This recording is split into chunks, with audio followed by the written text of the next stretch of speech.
sorry. Welcome to the Hermitcraft recap. My name is Pixelriffs, our writer is ZloyXP, and once again we have to applaud your creativity because the level of absurd misspelling you left in Azuma's comments last week was legendary. Azuma passed on the tag to Zombie Cleo, so go to the video we linked right now in the iCards and comment fish. Why fish, you ask? Time for a Hermitcraft history lesson.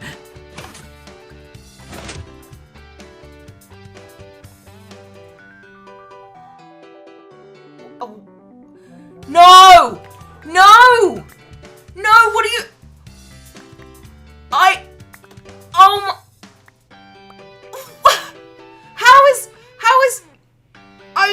There was this one time back in Season 2 when Azuma pranked Cleo's museum with thousands of fish rising up from below the ground. So we wanted to recreate that glorious moment in YouTube comment form. Are they still popping out from... They're still popping out from underneath the ground. Oh my god, look at the lag! I am down to 6 frames a second. And with all that out of the way, let's take a look at this week on the Hermitcraft server and its many, many season passes. 6 frames a second, people. Starting with iJevin's one, because that's the one that actually makes sense. Well, kind of. Inspired by the success of Impulse and iTrade, Jevin has started a service renting out his entire iron farm array, now fixed and functional thanks to a little help from Twitter.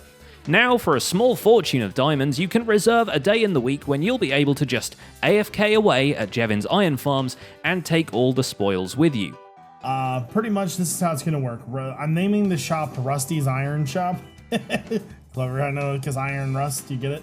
Although upon closer inspection, this might seem just like an elaborate ploy to kill more people, because the same contract states that if iJevin catches you AFKing around without the season pass on your person, he's well within his rights to give you a swift chop with a sword. If keeping his farms loaded for him is not something you want to do, you can always just buy actual iron from his latest business, Rusty's Iron Shop. Named so because Rust, but also potentially infringing on Tango Tech's copyright from back in Season 4, where Tango had a shop run by a certain Rusty. The time not spent convincing bald people to make robots is spent playing around with conduits and dolphins, using one to breach and conquer an ocean monument, using a bunch of the other to speed up his tunnel to the Skelly farm, and working at the Mega Build area where Jevin continues the keep walls around the shoreline and establishes a sorting system for more permanent storage.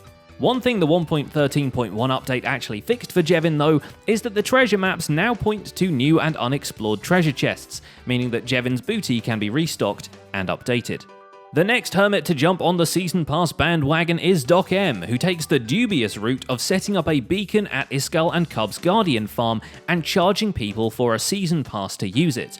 However shady his business methods are, his reasoning is sound. Farming Guardians means taking a lot of Thorns damage, and having resistance and regeneration certainly takes off the edge. We've seen no reaction from Cub or Iskall yet, but it'd be pretty easy to undercut Doc's profits by just installing a free beacon themselves.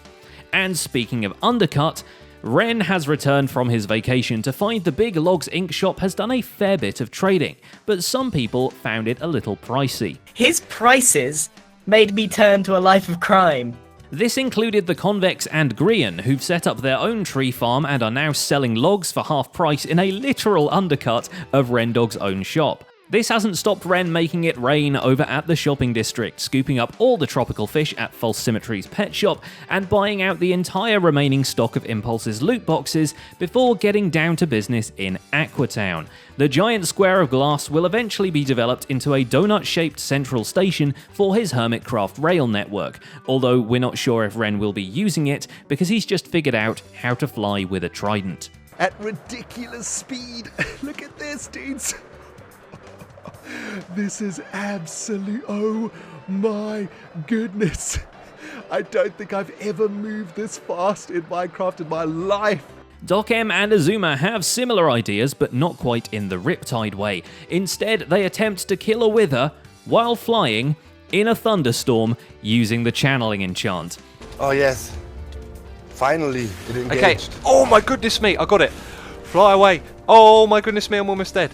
Sadly, the lightning bolts prove themselves about as powerful as a bug zapper when it comes to boss killing, leaving X and Doc with a wither on the loose and whole pockets of disappointment. But the melee wither kill with tridents worked alright, so that's something. Having acquired a nether star and a full pyramid, Azuma starts to dive mine for diamonds, though quickly learns that it's too tricky to combine with insta-mining. I was so worried about that happening. With his kelp farm from last week finally turning a profit, Azuma starts a business of his own, a smelting service under a roof that absolutely does not look like a brown circus tent. And yes, it is another subscription service, because by now, even cooking has gone the way of AAA games companies. Another of X's farms comes under scrutiny this week when Joe Hills makes good on his promise to return and review the skeleton farm now it's fully decorated. This time it scores a little higher, but maybe just because there are more trapdoors. If you were gonna make a Joe Hills Minecraft fidget cube, you would just give me this room. Like, I almost feel like Asuma should lose points for pandering to me. Joe has been working on a Halloween shop just in time for September, so he's got time to kill, and he chooses to spend it unraveling the mystery of who exactly left all that rotten flesh in everyone's mailboxes. Thanks to an off-camera informant feeding him vague information, the mystery of the Jingler takes him on a wild goose chase, where the goose in question may or may not be a parrot owned by Cubfan. Will Joe Hills find himself face to face with Jingle the Bird? Find out next time! Finding anything Cubfan is about to get a whole lot trickier, seeing as how the guy has moved out of his modern house on Hermit Land all the way to the Concorp area. Still, a wood-deprived Grian has no problem smelling out him and his tree farm. The industrial ventures of Concorp continue with a stairway-type kelp farm that Cub quickly realises is a tad too slow compared to just swimming around and punching seaweed. A minecart-based super smelter system is installed to process all that plant matter into dried fuel blocks. Then the 1.13.1 changelog hits, and Cub finds himself capable of actively farming coral fans by using bone meal. This, of course, leads to an update and a restock of the coral shop, much to the delight of Good Times with Scar. Oh my god, that's magic. There we go, yeah. It's a magic Easily cub harvested. cart. I love it. Scar's own shop, Cherry Computers, has not been quite so profitable. This might be because the creepers keep shoplifting the merchandise, or because it's dark enough inside that skeletons spawn in there on a regular basis. But Scar is convinced the experience just needs refining, so he rearranges the store, adjusts the pricing, and considers hiring Zombie Cleo to fix his experiments with armor stands.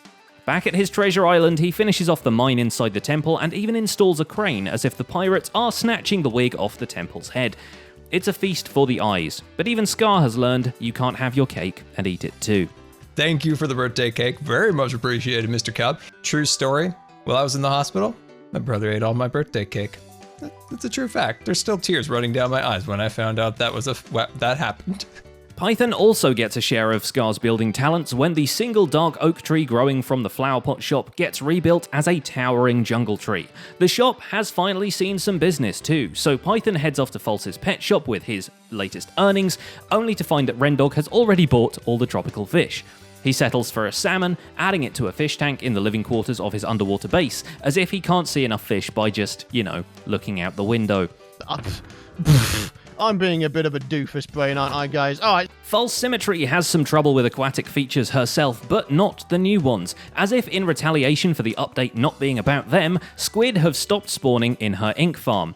It takes False quite some tinkering to reconfigure the farm into a functional design, one by Ilmango, using sugarcane as water column separators. False also visits Tango Tech's Wither Skelly farm and grinds up a Wither boss for a beacon. You might as well. Everyone else is doing it. Can't see him past that flame bow. Oh, that's terrifying! Oh no, dude, that is so terrifying. Having opened the floodgates into the era of beaconing, Tango Tech decides to capitalize on the Hermit's tendencies to insta-mine. This season his base is planned to be entirely underground, and what better way to get there if not with a time-lapse of blast digging. But once there, Mr. Tech finds himself too lazy to actually clear out the area. Instead, he decides to make a game show out of it. The new plan is to get the hermits to dig my bits. Across the area he wants emptied out, Tango places a number of treasure chests and shulker boxes, all containing tiered riches and helpful gifts. On top of that, each chest is a bearer of one single bit, a unique written book to be counted towards one's score when the project ends. The hermit with the most bits is promised a grand prize, which will include lifetime access to Tango's inevitable iron farm as their personal ingot supply. We don't want to call it already, but Wells Knight might just have a lead on the other hermits. Words, I have gone through 10 pickaxes. I'm currently going through my 11th, and I've found a legendary. Somehow, even though he dug around in the bowels of the fantasy district for several hours, Wells still found the time to build and interior decorate his suburban house design this week, complete with a manicured lawn and a cartoon car in the driveway, and design a scavenger hunt for Stress Monster based on some ideas he found in a Simply Sark video using clues that can only be revealed by someone wearing Frostwalker boots. Wells' main competitor for the bit-digging crown seems to be Impulse, who spends an unspecified amount of time making his mark on Tango's basement. He certainly doesn't need to dig for diamonds, since he's racking up the microtransactions at iTrade and even expands them into emeralds and books. Random bucket, sticks, yep, that's how it goes. And butt. You're a butt. Is this from false to this guy, or is this to me? I don't know. Back at his base, he puts the finishing touches to his kelp farm and auto smelter, working out a system that distributes an exact amount of items, so each kelp block is burned 100% efficiently. Impulse's new gold farm has been seeing about as much action as iTrade, and Bither stops by later in the week to mend his tools and enchant some new ones. Of course, the reason they need repairing in the first place is that Bither has been insta-mining himself, thanks to a wither kill earlier in the week. The proceeds go towards buying every conduit kit from Azuma's Turtle Tech shop, so we can expect him to expand into the ocean at some point soon. Bither's neighbour Grian is still not yet convinced about the virtues of beacons, especially after that one killed him twice. Azuma does his best to demonstrate that insta-mining is actually pretty cool, and Docm even has a go after he's the first hermit to hire Grian as a guinea pig. No, really, a literal guinea pig. Why did I put myself in a cage? After the pickle shop provided a lot of laughs but very few diamonds, Grian resorts to selling his services as a tester for hire, and Doc snaps up the opportunity to road test the NHO's Guardian Farm editions. But despite these convincing arguments, Old Man Grian seems stuck in his old-timey ways, dangling above his covered wagon, selling all that hand-dug gravel and sand. To illustrate his point further, Grian commissions Zombie Cleo's Diorama Rama for an actual old man character to sit in front of the cart with a cane, although the cod face resembling Grian himself was her own addition. Having stocked the shelves of the cart with decorative wares, Cleo goes back to her pirate island of BitTorrent, trying to add a splash of colour to it and all that. The colour splashed well across the seashore thanks to the freshly bought colour fans, and a fountain that is more like a small pool, really. Well, not everyone has chickens to shoot out of water, after all. TFC heads for the shopping district too, but he's mostly interested in buying anything that means he doesn't have to go to the Nether or the End, so he grabs some quartz from Zedaf and some end rods and chorus plants from Python. And yes, he has over a stack of diamond blocks. What did you expect? It's TFC. Back at the vault, he sets up more item filters for his storage system, which will eventually filter all the things, and redesigns his auto-smelting system with a little helping hand from his community, until it's merrily smelting anything he cares to chuck into it. Mumbo has finally got around to building his own storage sorting system, which, you may remember, is supposed to be the whole point of the giant sphere he's been building. This week, the fourth custom biome gets filled in, modelling itself after a snowy ice spikes type of thing, after which he decides to build a giant beam travelling up the centre of the structure, simultaneously powering it and holding the whole thing up. Of course, to do these things, he has to gather a substantial amount of ice and snow, and the nearest place to do that happens to be home to Stress Monster and Iskall, who've become a little protective of their frozen homeland. So once Iskall gets back from decorating his mineshaft project and setting up a spider spawner XP farm, he calls out Mumbo for stealing snow and snowballs his base in a big way. The mustachioed floating cyclops doesn't really have a name, we just know it's some sort of bumbo, and Mumbo might actually keep it until it gets into the way of his power beam. It's also filled with snow golems, because in jokes. Oops, I did it again. I'm sorry. I can't do it anymore. Back at his own base, Iskall creates an undersea nether portal room full of netherrack, black concrete, and lava, which can be looked down into from above thanks to a ceiling of black glass. It's basically Minecraft's equivalent of the Breach from Pacific Rim, except instead of giant monsters coming out of it, you've got a Swedish guy who likes slime a lot. And finally there's Jasassin, who manages to trigger one of Azuma's pufferfish traps a couple of weeks late. To take a look... Yeah, whoa! Is there someone invisible? Having been poisoned on his own island, he decides it might be safer to take a look around the server instead, and promptly gets overwhelmed by the sheer amount of stuff these hermits have done in the last 6 weeks. We know the feeling, Jess. We know the feeling. And that's just about it for this week's recap. Our writer is ZloyXP, and my name is Pixel Riffs. This week I've been continuing my adventures into Redstone and making it look pretty. I'd love it if you could check out the video we've linked in the end cards. Don't forget to leave a like while you're still here, and subscribe so you won't miss future